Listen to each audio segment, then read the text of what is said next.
Budget भाषण के दौरान वित्त मंत्री निर्मला सीतारमण ने डिजिटल रुपी का ऐलान किया है।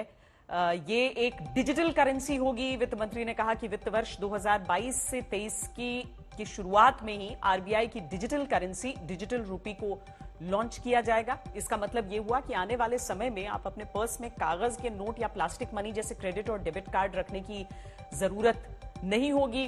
डिजिटल रुपी के जरिए आप सभी तरह के पेमेंट्स और ट्रांजैक्शंस कर सकते हैं। हालांकि अभी भी डिजिटल पेमेंट के जरिए आप ऐसा कर रहे हैं, लेकिन डिजिटल रुपी और डिजिटल पेमेंट में बहुत अंतर है। आज डिजिटल रुपए को लेकर आपके मन में कई सवाल होंगे, लेकिन इससे पहले यह समझ लेते हैं कि डिजिटल करेंसी लाने के पीछे सरकार की मंशा क्या है। सबसे पहली वजह तो यह है कि सरकार कैशलेस इकोनॉमी को बढ़ावा देना चाहती है।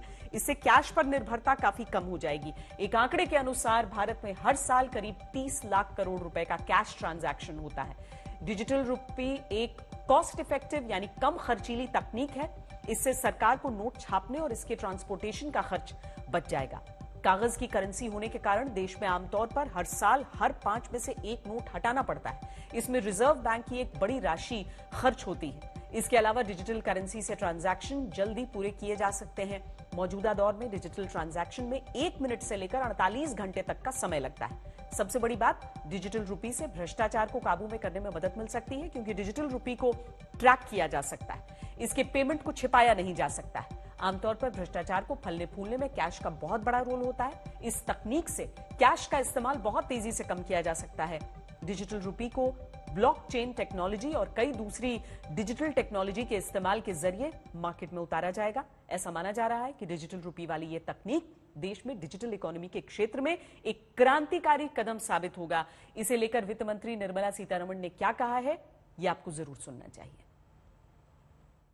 Introduction of a central bank digital currency will give a big boost to digital economy. Digital currency will also lead to a more efficient and cheaper currency management system. It is therefore proposed to introduce digital rupee using blockchain and other technologies to be issued by the Reserve Bank of India starting 2022 and 23.